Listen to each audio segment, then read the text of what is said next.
Hello. This is not my second podcast, it's 1B.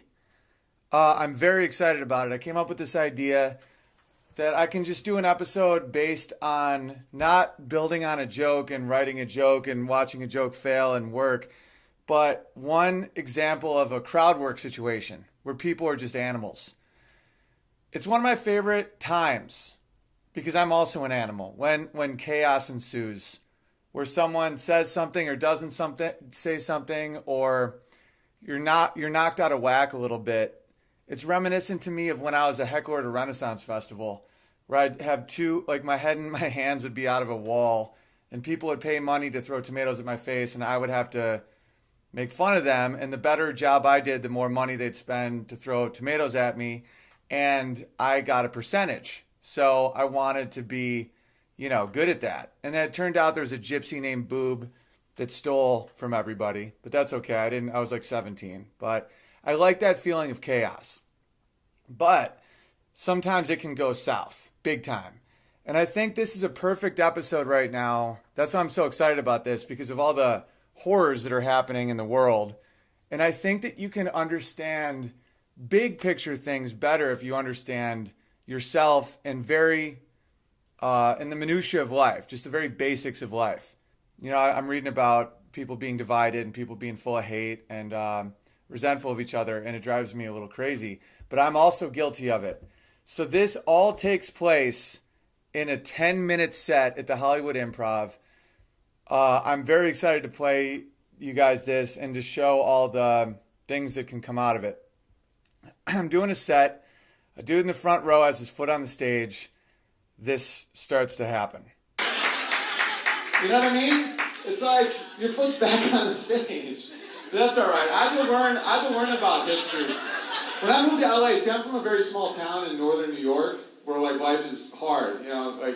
Hard winters, people fight all the time. There's actual threats. And I moved to LA and I met dudes like that, like hipsters. They're not bad people. They're just indoor cats.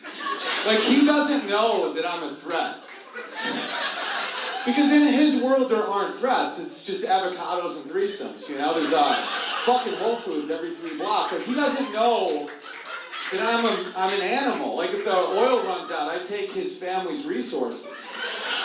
He's not tuned into that. And I don't hold it against him. It's not bad. But he can just put his feet on another man's stage, another man that's double his size and has, venom in his eyes. He's got his hat backwards, and we all know he's not a catcher. It's because you saw Bieber do it. If a man wears his hat backwards, he's playing catcher. He's a baseball player. That man is not a baseball player. He watches a lot of VH1. All right, you see what's happening here. I made sure I played the whole thing so you can see that I went too far. I started getting laughs with the hipster house cat thing, and people had my back and they're laughing because this guy, I told him to take his feet off the stage. He does, and he puts them right back on. And nothing drives me crazier than that because it's just it's like peeing on someone's doorstep. It's such a territorial thing. And I took it a little far. I made fun of him. I told him, in a funny way that life is a lot more primal than a lot of people realize it is. That all the things that people think protect them are just, figments of our imagination. That if there's ever a real problem, that's when you can see the animal come out in people. If the oil runs out, I can take your resources because I'm larger than you, that type of stuff. It's kind of funny. I wasn't really trying to hurt his feelings at the time, but as that went on, he still wasn't taking his foot off the stage. That's why I went into his hat, the VH1 thing, kind of a dated reference. But I was getting a little angry. And it reminds me of a book I read recently, which I highly recommend people read, especially when it comes to police profiling and all the stuff that's happening. It's called Blink by Malcolm Gladwell. It doesn't seem like the type of thing that has anything to do with police, but it does. It's actually about marketing, this book. But it's about people making instantaneous judgments based on a trigger that they see. And usually that's based on past experiences, what you're taught, instincts, all these things come into play. And one thing I found incredible about the book was he analyzed what happens to people when their heart rates increase. And it broke down the scenario of a police officer in the 90s who shot and killed this unarmed man reaching for his wallet. And it just, on the surface, looks so cut and dry. Murder, it's murder. And it is, it is. It is murder. It is horrible. But demonizing people, demonizing cops, demonizing all this stuff only pushes the problem. There's no solution in just demonizing. You can't just say, you bad, me good, you bad, me good. You have to start analyzing factors, all the factors, not just black, white. What are the rest of the factors? And one is heart rate. That what happens when someone feels fear and their heart rate increases, they tunnel vision. They only pick up on very specific things that are not actual threats, they start perceiving as threats. If your heart rate goes up over 140, it's called a state of arousal. Not sexual arousal, but just arousal. And, you see a rope, you think it's a snake. Stuff like that. You get jumpy. I see it in comedy all the time. It takes years to be comfortable enough on stage to just deliver a joke, let alone handle someone coming at you. I see new comedians all the time react in fear, react in anger, say crazy shit. Michael Richards, the guy from Seinfeld who was dropping all those N-bombs and doing that racial tirade, comedians gave him more slack than other people because they knew what was happening. They knew he was just spiraling. That he wasn't necessarily proclaiming his racial opinion. He was trying to say the worst possible things he could. And of course, those are horrible things. Like what he was saying was absolutely horrible. And he was just trying to shock his way out of the situation. So comedians were like, yeah, that's horrible what he did. He probably shouldn't go on stage anymore. But we kind of understood that it wasn't a declaration of racial intolerance. It was more just that dude can't handle a stage.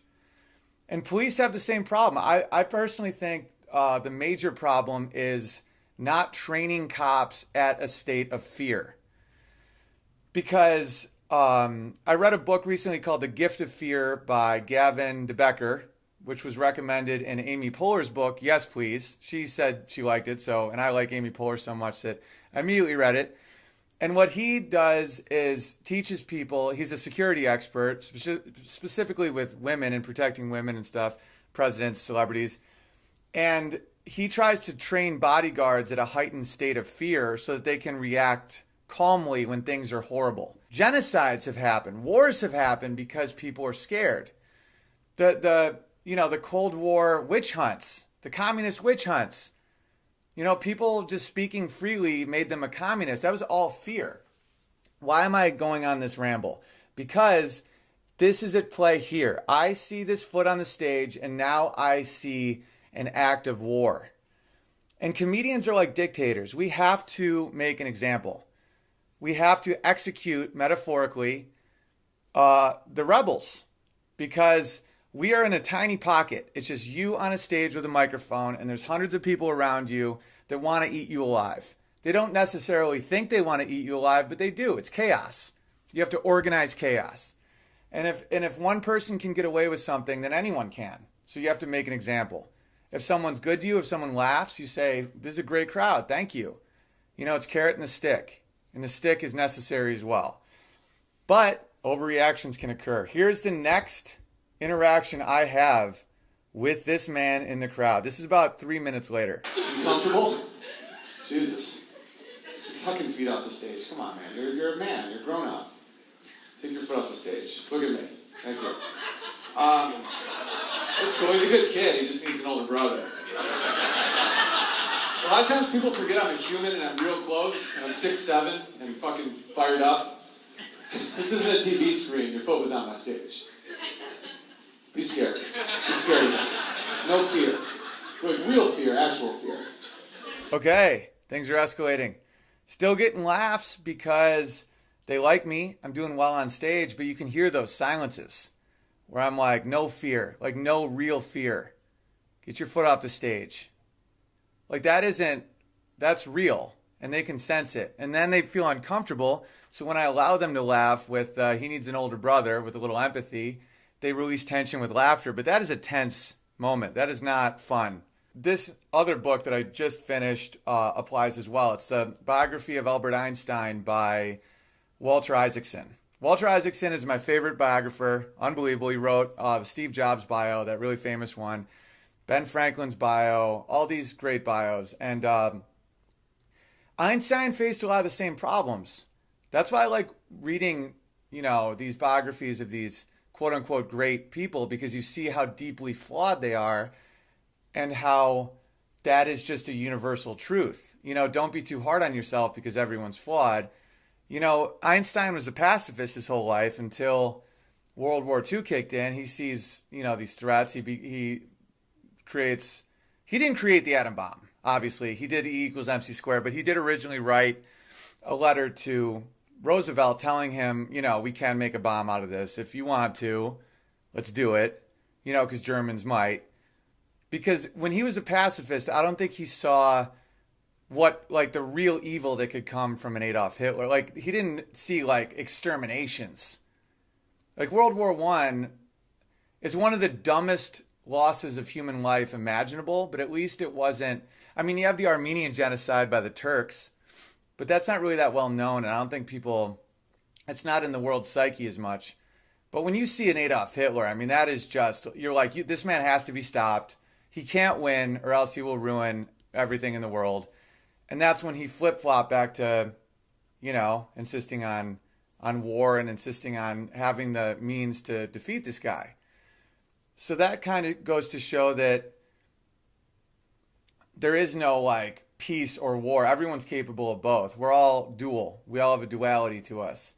And the true irony of Einstein is by the end he wanted universal peace.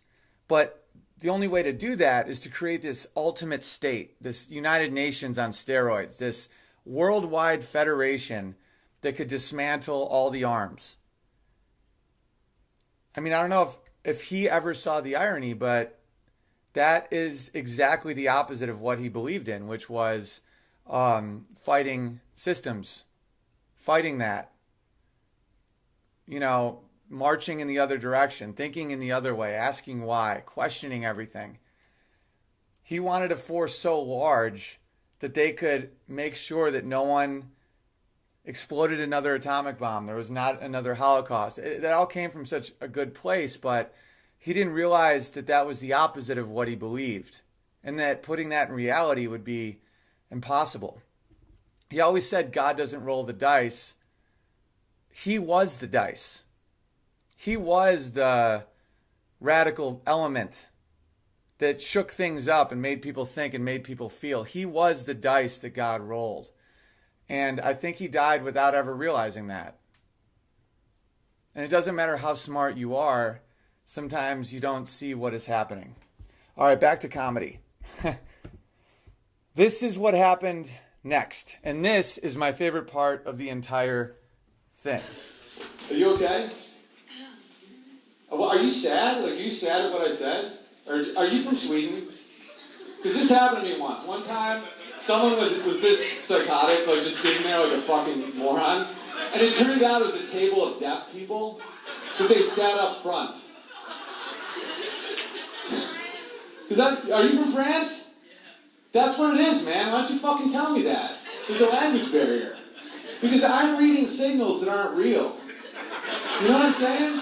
It's all good, dude. It's totally fucking cool. Because, that's how wars start. Misinterpretation. This dude, you see how I fucking went at him? That's because I'm judging him as an American. Someone should quickly say he's fucking French. Because everything I said is wrong. Everything. Europeans, he could be a fucking vicious man. Like fighters over there wear capri pants.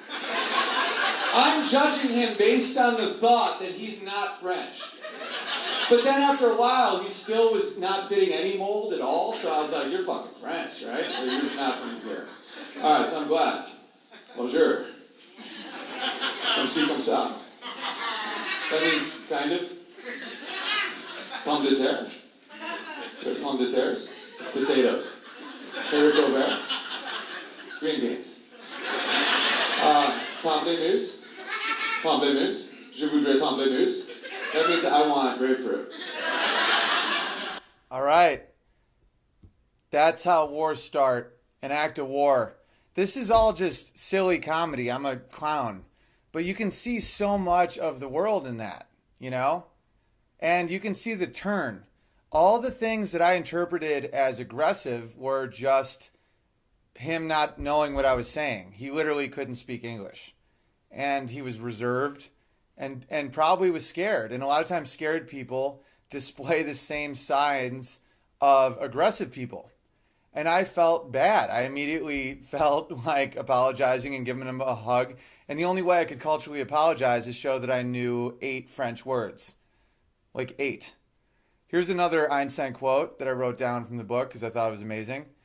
America can be swept by waves of dangerous passions, but are passing sentiments that are absorbed by its democracy and righted by its constitutional gyroscope. Everything, even lunacy, is mass-produced here and goes out of fashion. I love that. Basically, America is capable of just ridiculous anger, and then it just kind of goes away. A lot of countries don't have that. We're fortunate to have that in America, where it's like, rah, rah, rah, rah, rah. Oh, here's something else. Oh, we're good. And you could kind of see that in me there. I was kind of representing America in a way where it's like, I was threatening him and his family that I would kill and eat their resources if the oil ran out. That's a huge overreaction. And then when I realized that I was wrong, quickly admitted it, had a big laugh about it, and then moved on. But that isn't the end of it. There's 2 more things that make this story so goddamn funny to me. Check this next thing out. You want a little of this? A little Vienna, not too far. A little fucking Moscow. Who's fucking cultured now, bitch? Who's the dumb American? Who's the big dumb American? By the way, Europeans always make us seem stupid. They're like, oh, you only know 1 language. It's like, yeah, because we planned properly. Fucking 3,000 miles, 1 language. Maryland doesn't have their own fucking language because we're not morons. They don't go 60 miles after speaking a new fucking language. They're the ones who are wrong. Alright, it's true. Why don't you have to speak German? Because Pennsylvania isn't a different language, because we're not stupid. Alright. But you guys agreed on the euro, agree on a fucking language. Alright? Want to talk about some mistakes you guys made in World War I and World War II? Want to talk about some serious mistakes? Verdun? Ever heard of it? You know Verdun? Alright, anyway. Alright. I start playing classical music to show that I'm cultured. And I don't know if you guys realize, but he doesn't say a word the whole time. What you now are seeing is my own insecurities coming out, purging from my own body. What the hell am I talking about? Like, I start ranting about Verdun. That's a World War I battle that's really bad. And at this point, I'm saying, look, I can play this. Look, I can play this. And then in my mind, I'm already saying what he's thinking, that I'm stupid. My insecurities now are continuing this war. I'm now saying, oh, well, we only speak 1 language because we don't need more languages because we all speak English, which is more efficient. You guys are wrong. Every state in America doesn't have a new language. After that show, I do realize that that is a funny premise, and I will do that in the future. But I have to make it, funny. The first one got a big laugh. I don't recall now what I just said, but because we plan better, or I don't know, something like that. But I think that's pretty funny that I just start seeing things that aren't there. Back to Einstein.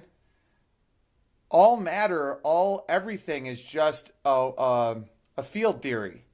Like when you knock on wood, that wood represents the space that all the electrons could possibly be in. It's 99.9 times a billion% empty. It's all empty space. But that is the probability that something could be there, and our brain just warps it into these solid objects that aren't there. It's all empty. But we see these like tiny little things and then perceive matter. And you can see that there. You can see that in this cultural battle where I pick up on these tiny little things that probably aren't even there and I react to them. Oh, you think I'm stupid? Well, watch me play Mozart. He never said I was stupid. I called myself stupid because I'm an idiot. And here's the last little piece to this saga. And this is like the next night. This is what I say on stage the next night. Different crowd. I just got in an argument with a European. Europeans get really pissed around Thanksgiving. They don't have it. Canada kind of just took it. But Europeans always make us feel dumb. They're like, how many languages do you speak? I'm like, one. They're like, stupid. I'm like, I speak one because I only have to speak one. There's no Maryland language because we're not fucking morons. When we set up the country, every state spoke one language. We all picked a team, and now it's great. So go fuck yourself. Sorry that when we drive 60 miles, we don't have to learn a new language, because you're idiots. German? No, I'm in France. It's like, no, now I'm in Pennsylvania. It's the same shit. We're smart. All right, shaping into a decent bit. I might have to dial it down a little. Not say idiots and use, inflammatory speech. But the funny part, obviously, is that I said I got in an argument with a European recently. I just showed you every single interaction I had with that guy. Was that an argument? He said, yeah, was the only word he said to me the entire time. That argument was in my own head. That argument didn't exist. And then I said that they get touchy around Thanksgiving because they don't have it. What the hell am I talking about? Like that we're so much better because we have a Thanksgiving and they don't. And that's probably why he was being such a dickhead. He was literally just sitting there. This is only my second podcast episode, and this is actually not even an episode. This is just a crowd work one. And I'm already seeing so many things about myself that I can help understand and learn. Like, if I didn't record all these things and then later analyze them and then show you what I'm thinking about, I may have just not even thought about that. Just thought in my head that there was this French guy that told me I was stupid. Like, that's crazy. And we all do that. We all do that. We get trained in our head to think that someone's against us, or someone thinks something about us, or someone has this stereotype, or this is just true about these people. And it's not backed up by your own experience. Okay, young black males. Let's take them. I've been mugged a few times in my life. I've been beat up. I've been punched in the face by completely random people. I have been, someone stole my bike. Zero times was it a black guy. It was always white people because I lived in a town that was predominantly white. And every time I was just violently attacked, it was by a white person. So in my head, white people should be more violent than black people. But that's not what it is in my head. In my head, young black males are scary. I see a young black male, I'm like, oh man, that guy could beat my ass. They've never done it to me. I'm 34 years old. I've never been randomly ass kicked by a black man ever. So why do I think that? Because that's what is told to me over and over and over. And it's the repetition of it until your reaction isn't set in reality at all. It's just instinct that has been drilled into your head from an outside force. Don't you see how much that happens all the time? It's just, this is what it is. This is what it is. And then you're like, oh, this is what they think. I think French people think we're stupid. Granted, some of them do. I have had some snide remarks. And for those of you that cite statistics, young black men are the most violent, commit the most violent acts in America. That may actually be true. That's probably true. But it's typically against each other. Black on black crime versus black on white crime, that became a thing. where are you getting that statistic? Is that based on convictions? Is that based on arrests? How close to the actual event can you get? If it's convictions, that doesn't mean anything, because a lot of white people can afford better lawyers, and the same crime can happen and a black person will get a harsher sentence, and then that goes in the statistics book as another violent crime. A white kid with, a rich dad could beat the shit out of someone and it gets knocked down to a misdemeanor, and now that act never happened. That's not in the stats. Now, in reality, yeah, black people probably do commit more violent acts in America. Why? Because there is no good and evil. There's hungry and there's full. Desperate people do desperate shit. Because it's not black people, it's poor people. And here's the difference between black and white. There's a ton of poor white people. Tons. Insane amounts. One of the problems with Ferguson and with all these things, with cops and black people, white cops, black people, that's what the media keeps drilling into our heads. What Einstein has taught me, Joseph Campbell, Malcolm Gladwell, all these people in these books that I read this week, that's why they're all in my head, is that you have to multiple categorize. You have to always see things not for one category. There's field theory. What else is it? Is it a white man and a black man? Or is it a cop and a black teen? Let's go a little deeper. It's a cop and a poor person, a poor male with ambition. Okay, now we're starting to increase our categories. We have a police officer, which represents the system, safety in the city. And then we have a threat to safety, which is someone who just wants more than they have. Hungry, right? Poor black people typically live in urban environments. After slavery, I'm guessing the last thing they want to see is farm equipment. So they hit cities, they got industrial jobs, they stayed there. A lot of poor black people live in cities. Not a lot of poor black people in the country. There's some in the South, not a lot. Detroit, New York, Sacramento, LA, a lot of these cities, you go to a urban area, it's black, right? Where are poor white people in the country? Doesn't have the same population density, does it? Want to know what else it doesn't have? The same resources. Okay, the cops are basically the security guards for the government. They want to keep law and order. They want to keep you safe. Why? Because they want to keep their shit. The banks are in the cities, guys. Bank of America, Wells Fargo, Chase, the museums, skyscrapers, corporations, infrastructure. It's all in the cities. That's where all the money is. Okay, so who's a threat to that? Poor people. Who is poor where there is shit? Black people.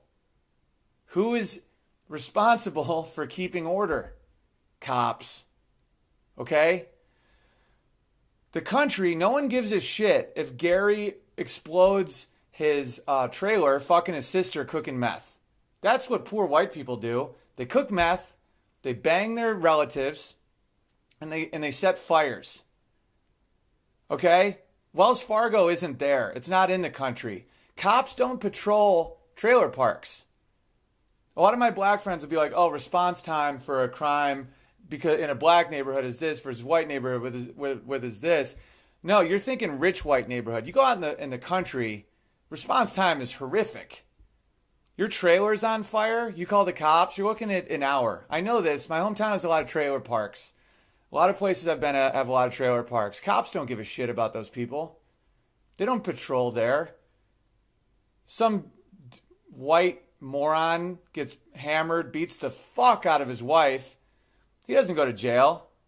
Cops contain it. They say, shut up, stop, just don't call us. Okay? The city has all the money. Rich people live in the city. They have to make sure that the hungry stay away from shit they can eat. Now, does that mean that police aren't racist? Does that mean the country isn't racist? Of course not. Because people don't think critically. People don't take a step aside and think. I'm fucking racist. Everyone's racist because it's been drilled in our heads. Even if you don't want to be, you still are. You got to read Malcolm Gladwell's Blank. The dude, he's half black, and he does this exercise. I think it was from Harvard or one of these big colleges where they tell you an emotion or a scenario or something, and you have to say if it's a black person or a white person. And they break it down to like very obviously good and bad things. And you just immediately think black, even if you know it's not. And it horrifies you. I mean, my parents are college professors. I was raised in a house with very little ignorant hate. It's like I could have had a gay brother and it would have been fine. Anything's fine. There's no isms in my house, but it's still there. You know, you think pilot. Immediately you think man. You don't think woman, man, white, gun. You know, these things occur. And I never thought I was racist. I always stood on my soapbox and was like, I'm not affected by that. I don't think that way. And that book recently, very, very recently, I was like, wow, I did just think black guy with getting mugged. And I've never been mugged by a black guy. What the hell is that? And Gladwell went on to explain that that's almost everyone in the country falls into that category. That if given enough time, you can analyze it and you can think, oh, that isn't real. That's just in my head. Bad driver. Boom. Asian. You know, is that real? I don't know. Probably not. But you just think it. War general. Man. You immediately think man. You don't think, could it be a woman? You just think man. CEO. White or black? White. Immediate. Could be black. You don't fucking know. And he found that time is the only factor with response. That if you're given, you know, like 0.7 seconds versus 0.3 seconds, you will adequately say, you know, that you don't know, that you have no idea. It could be any race, it could be any gender. But when you have to function on that quick, now that reptilian brain, that animal brain that categorizes to survive. That's what a lot of people also forget, is that these things kept you alive for 99% of your existence. You see something in the grass, you think snake. If it's a rope, that's fine. But if it's a snake, that quick movement kept you alive. And that is what kept us alive and was now our biggest problem.